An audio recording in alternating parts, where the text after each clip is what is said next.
മുൻപ് അത് ചെയ്യണമെന്നുണ്ടെങ്കിൽ നമ്മളിപ്പോൾ മാർക്കറ്റ് റിസർച്ച് കമ്പനീസിനെ ഏൽപ്പിക്കണം. ആ കാലമൊക്കെ കഴിഞ്ഞു. നമ്മൾ ഒരു ഓൺലൈനിൽ ഒരു ഇൻ്റർനെറ്റ് ഒരു മൊബൈലും ഉണ്ടെന്നുണ്ടെങ്കിൽ നമുക്ക് ഈ പറയുന്ന എല്ലാ റിസർച്ചും നമ്മുടെ വിരൽത്തുമ്പി കിട്ടാനുള്ള സംവിധാനമുണ്ട്. മുൻപ് അത് ചെയ്യണമെന്നുണ്ടെങ്കിൽ നമ്മളിപ്പോൾ മാർക്കറ്റ് റിസർച്ച് കമ്പനീസിനെ ഏൽപ്പിക്കണം. ആ കാലമൊക്കെ കഴിഞ്ഞു.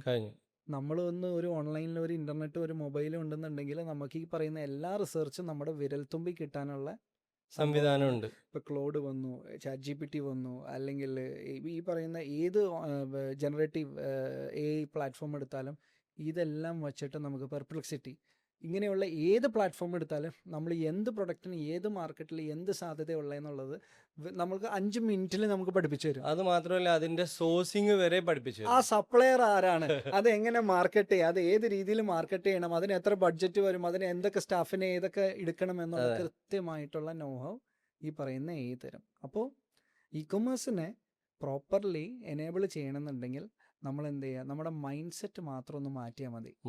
എനിക്ക് കച്ചവടമുണ്ട്, അതുകൊണ്ട് എനിക്ക് ഇ-കൊമേഴ്സ് വേണ്ട, എനിക്ക് വെറുതെ അഡീഷണലി എനിക്ക് സ്പെൻഡ് ചെയ്യാൻ താല്പര്യമില്ല, സമയമില്ല, എനിക്ക് സ്പെൻഡ് ചെയ്യാൻ താല്പര്യമില്ല, ഇങ്ങനെ വിചാരിച്ച് നിൽക്കുന്ന ആളുകളാണെന്നുണ്ടെങ്കിൽ നോക്കിയയുടെ അവസ്ഥ വരും. നോക്കിയയുടെ അവസ്ഥ വരുന്നല്ല, അതിലും മോശമായുള്ള അവസ്ഥ വരും. അത്രയേ ഉള്ളൂ. ഈ നമ്മളൊരു ബിസിനസ് തുടങ്ങുമ്പോൾ നിർബന്ധമായിട്ട് എടുക്കേണ്ട എന്ത് കാര്യമുള്ളത്?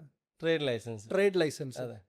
അതേ നിർബന്ധമാണ് ഒരു ബിസിനസ് ഇന്ന് നമ്മൾ ലോകത്തിൽ എവിടെ തുടങ്ങിയാലും അതിൻ്റെ കൂടെ അവരുടെ ഒരു ഓൺലൈൻ സ്റ്റോർ ഫ്രണ്ട്. പക്ഷെ ഇന്ന് ഓൺലൈൻ സ്റ്റോർ ഫ്രണ്ട് എന്ന് പറയുന്നത് ഇപ്പം ഞാനടക്കം ഒരു കാലം വരെ ഞാൻ വിചാരിച്ചിരുന്നത് സോഷ്യൽ മീഡിയ ആണ് എല്ലാം എന്നുള്ളതാണ്. അതായത് നമ്മളെ പ്രൊഡക്റ്റിൻ്റെ പോസ്റ്റ് ഇടുക, അല്ലെങ്കിൽ കുറേ ഹാപ്പി ബർത്ത്ഡേ ഇടുക, അല്ലെങ്കിൽ കസ്റ്റമറെ എൻഗേജ് ചെയ്യുന്ന എന്തെങ്കിലും ഒരു പോസ്റ്റ് ഇട്ടാൽ നമുക്കൊരു വിസിബിലിറ്റി കിട്ടും, അതിലൂടെ ബിസിനസ് വരും എന്നുള്ളതാണ്. സ്പെഷ്യലി ഇൻസ്റ്റാഗ്രാമാണ് ഇന്ന് ഉപയോഗിക്കുന്ന ടൂൾ എല്ലാവരും.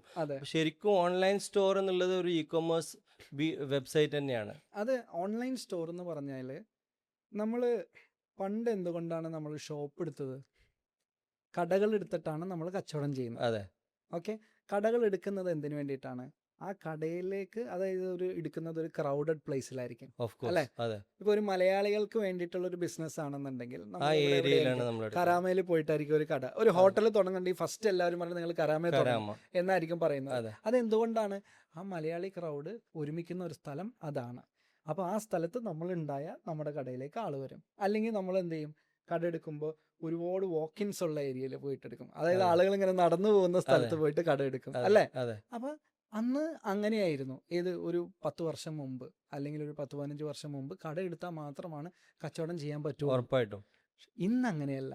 ഇന്നൊരു കടയില്ലെങ്കിലും നമ്മളുടെ പ്രൊഡക്റ്റ് നല്ലതാണോ, ആ പ്രൊഡക്റ്റ് ആളുകൾ, ആ ഒരു സൊല്യൂഷൻ ആളുകൾ ആഗ്രഹിക്കുന്നുണ്ട് ഇവിടെ. അതായത് ഒരു പ്രോബ്ലത്തിനുള്ളൊരു സൊല്യൂഷൻ ആണോ നമ്മുടെ പ്രൊഡക്റ്റ്, അല്ലെങ്കിൽ ആ പ്രൊഡക്റ്റ് നമ്മൾ മാനുഫാക്ചർ ചെയ്യുന്നതാണോ, അല്ലെങ്കിൽ ആ പ്രൊഡക്റ്റ് നമ്മളുടെ അടുത്താണ് ഏറ്റവും നല്ല പ്രൈസിങ് ഉള്ളത്, അത് എല്ലാവർക്കും നമുക്ക് എത്തിച്ചു കൊടുക്കാൻ പറ്റുമോ എന്നുണ്ടെങ്കിൽ ഒരു ഷോപ്പ് പോലും എടുക്കാണ്ട് നമുക്ക് ഒരു പ്രൊഡക്റ്റിനെ സെല് ചെയ്യാം. ഇന്ന് അതിനുള്ള സംവിധാനം UAE പോലത്തെ രാജ്യത്തുണ്ട്. UAE പോലത്തെ രാജ്യത്ത് മാത്രമല്ല, എല്ലാ രാജ്യങ്ങളിലും ഇതേ സംവിധാനമുണ്ട്. അത് മുൻപായിരുന്നില്ലായിരുന്നു, ഇന്നത് മാറി. അപ്പോൾ എന്ത് ചെയ്യാൻ പറ്റും നമുക്ക്? ഇത്രയും മാറിയ ഒരു സമയത്ത് നമ്മൾ എന്ത് ചെയ്യുക, അതിനെ പ്രോപ്പർലി. അപ്പോൾ ഈ ഓൺലൈൻ സ്റ്റോറിലേക്ക് ആളുകളെ ഡ്രൈവ് ചെയ്യുന്ന ഒരു ഫോഴ്സ് ആണ് ഈ സോഷ്യൽ മീഡിയ.